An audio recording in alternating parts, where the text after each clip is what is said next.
Bon, je me trouve ce soir sur la trace du numéro 2 du Trans-Euro-Trail, qui est un chemin que l'on prend emprunté par en moto tout-terrain.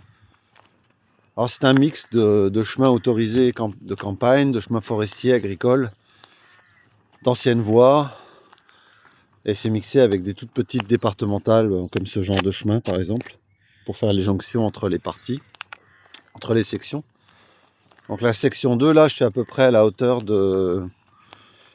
Je suis entre l'Allier et la Nièvre, à 15 km de Nevers, et une vingtaine, peut-être un peu moins, de Château-Chinon. Et ensuite, si vous continuez vers l'est, vous avez Saulieu avec le Morvan. Et je suis dans un château qui est pas mal. 71 € la nuit, avec le petit-déj compris.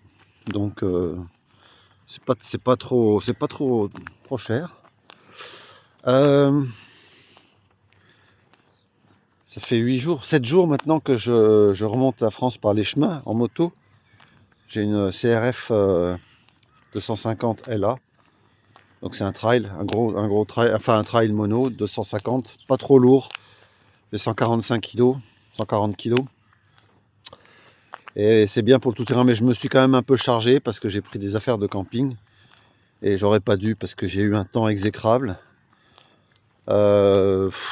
Physiquement, vu mon âge, c'est un peu crevant parce que je préfère les chemins secs. J'ai pas peur des montées caillouteuses du sud, qui sont plus faites pour mon mode de conduite que des chemins boueux que j'ai rencontrés. D'ailleurs, juste après Rocamadour, quand j'ai commencé la trace du TET, j'ai glissé, je me suis retrouvé avec la jambe gauche coincée sous la bécane, enfin au niveau de la botte, donc il n'y avait pas de mal à la jambe. Hein. Mais j'ai mis à peu près 25 minutes à sortir la jambe en poussant avec l'autre jambe. C'était assez difficile. Bon bah. Donc j'ai eu d'autres petites frayeurs. Quand même, il y a un taux de cortisol qui est élevé quand on voit des chemins single track qui montent, surtout quand c'est très glissant et où on voit qu'on peut pas faire demi-tour. Bon, c'est une machine assez légère, donc on peut la coucher, à la limite, là faire demi-tour, mais avec les bagages, c'est un peu délicat. Sinon, dans les voyages, bon ben, c'est souvent de la France du vide que j'ai traversé. J'avais déjà traité de ça dans une précédente vidéo où je disais, où je décrivais un peu les tribus rencontrées. C'est un peu toujours les mêmes. Alors je vais pas revenir dessus parce que il faudrait voir mes vidéos précédentes. Ceci dit, je rajouterai un groupe qui est le groupe des retraités boomers. C'est incroyable ce qu'il y a comme retraités. Hier soir au gîte, il y a un type qui avait largué son entreprise à 61 ans, qui avait tout vendu, qui s'était acheté un vélo électrique en carbone, en titane je crois, qui valait 3 fois le prix de ma Honda. Je pense qu'il valait 7000 €, autant dire le prix d'une moto neuve chinoise. Et le type traversait la France, il allait en Corse. Sinon il y avait aussi 2 Allemands qui étaient bien sympathiques, qui avaient la tête sur les épaules en ce qui concerne la marche du monde. Un de 44 ans et un gars de 29 ans. Très sympa, on s'est trouvé de bons points communs, notamment sur l'analyse des 2 pays, France-Allemagne. Ce que les autres font pas, puisque il y a une grosse tendance lourde aussi, c'est que il n'y a pratiquement aucun boomer qui s'intéresse à l'esprit du temps, ça les intéresse pas. Et je n'ai jamais rencontré, si j'ai rencontré un boomer qui était quand même intéressant, c'était un Vendéen, et le type était historien, il travaillait sur les figurines anciennes. Et lui, bon, il avait quand même son idée, mais à la fin, en conclusion, il voulait pas non plus entendre parler de la marche du monde, ça l'intéressait pas. Donc en gros, il connaissait des choses, mais il voulait pas en savoir trop.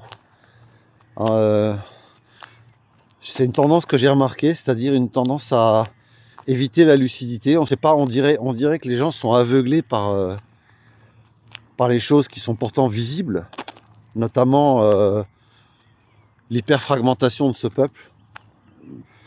Plus j'avance dans le temps, plus je parcours des espaces géographiques et plus je me rends compte de la fragmentation énorme de cette nation. On dirait qu'elle a toujours été divisée, hein. Les guerres de religion, et puis avant 14, c'est vrai que les gens ne se fréquentaient pas dans les terroirs, il y avait une telle diversité, même si on remonte aux Gaulois, avec les Éduins qui n'avaient pas secouru Vercingétorix qu'il avait trahi en fait lorsqu'il s'est opposé à César, et ce qui a été la conséquence a été que César a gagné. Et donc sa victoire était due à la division déjà en ce temps-là des Français. Donc c'était un peuple, je pense, qui porte la division, mais elle me saute de plus en plus aux yeux. C'est quelque chose que je perçois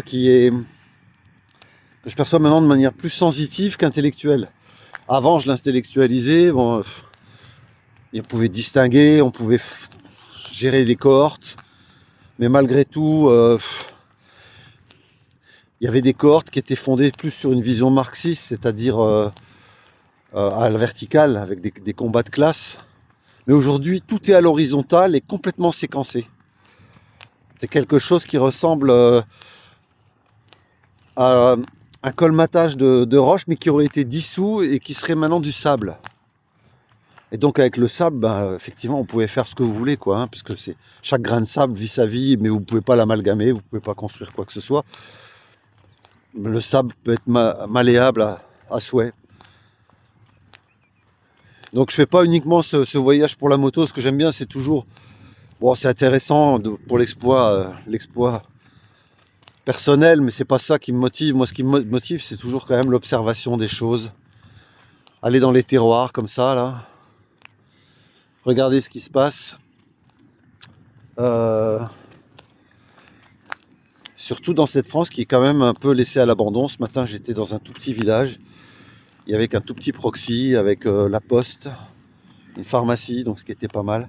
Mais il y a énormément, bon, comme partout, dans la Creuse que j'ai traversée, dans l'Allier et maintenant dans la Nièvre, bon, c'est pareil. Le constat est le même, c'est beaucoup de mitage et énormément de maisons à vendre. Et là, sur la dernière portion de l'Allier, pas cher du tout. Alors dans la Nièvre non plus, hein, vous trouvez des maisons facilement à 80 000 sans avoir beaucoup de travaux à faire. Hein. Mais bon, ce sont des départements désertifiés maintenant par beaucoup de professions.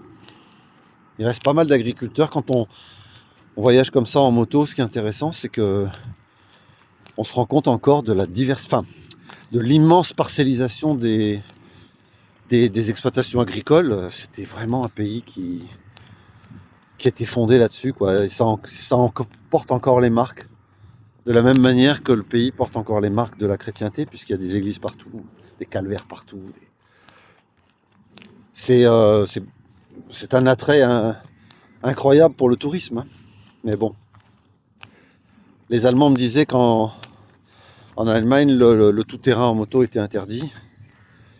Et puis qu'en fait, ils étaient surpris de l'absence de densité dans certains coins, quoi.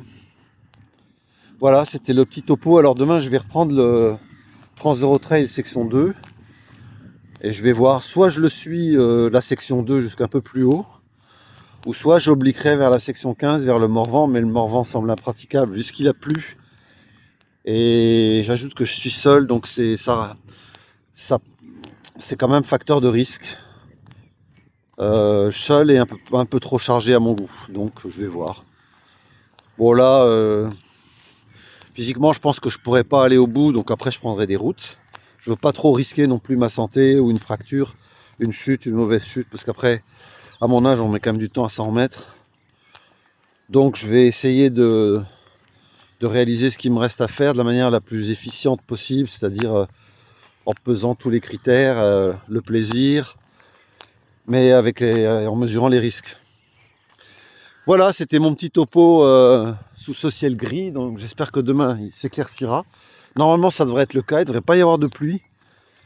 Et puis alors jeudi, grand beau temps, et vendredi aussi, mais est-ce que ça sera suffisant pour tout sécher? À voir.